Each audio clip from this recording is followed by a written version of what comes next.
Bonjour à tous, dans cette vidéo on va revoir ensemble un petit peu ce qu'est un diviseur de tension, comment l'utiliser, et une fois qu'on aura revu ce qu'est c'était le diviseur de tension, démontrer la loi justement de ce diviseur de tension. Donc dans quel contexte on a un diviseur de tension? On aura un diviseur de tension quand on va avoir tout simplement des résistors qui vont être en série. Donc par exemple R1 et R2.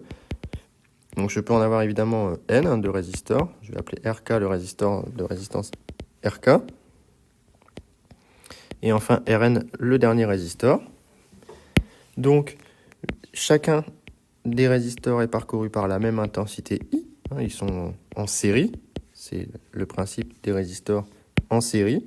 On va noter A, le point d'entrée, et B, le point de sortie de chacun des résistors en série. Le circuit, évidemment, pourrait continuer. C'est pas important de savoir ce qu'il y a de l'autre côté. On va noter UAB, la tension VA moins VB. Et donc, un diviseur de tension, c'est un résultat qui nous permet d'expliciter très simplement une des tensions aux bornes des résistances qui sont en série en fonction de la tension UAB, qui est la tension qui concerne le potentiel d'entrée de la première résistance et le potentiel de sortie de la dernière résistance. Donc, on va appeler UK la tension aux bornes du résistor RK. Et donc, le but du diviseur de tension, c'est de trouver le lien entre UK et UAB. Alors, on a UK, en appliquant une loi d'Ohm, on a tout simplement que UK est égal à RK fois I. Et donc, il faut qu'on élimine I. On peut calculer I à l'aide d'une résistance équivalente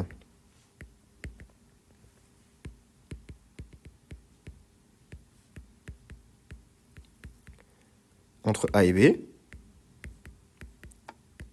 C'est-à-dire que je reprends ma portion de circuit, j'ai A qui est ici, je vais faire une résistance équivalente entre A et B, j'aurai B ici, j'aurai toujours UAB ici, et j'aurai bien I, l'intensité, qui traverse le résistor de résistance REC. On sait, d'après le cours, que REC, dans ce cas, est égal à la somme sur I des RI. On somme toutes les résistances, puisqu'elles sont en série. Et donc, on peut en déduire, d'après la loi d'Ohm, que UAB était égal à R équivalent I, et donc que I, qui est égal à UAB sur R équivalent, est égal à UAB sur la somme sur I de tous les RI. Et donc, si on remet tout ça ensemble, on va obtenir que la tension aux bornes du résistor de résistance RK est égale à la tension UAB fois la résistance concernée, c'est-à-dire RK, divisé par la somme sur I de toutes les résistances qui interviennent dans la branche.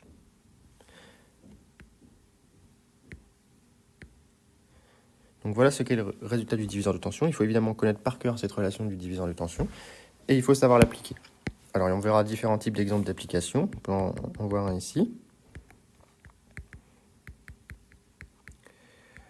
Donc on a un circuit avec deux résistances en série. R1 égale 10 ohms, R2 égale 20 ohms.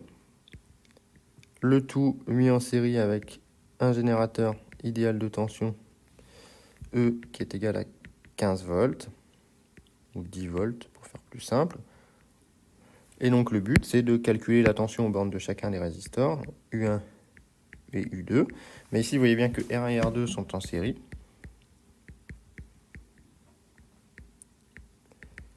Donc le diviseur de tension est applicable.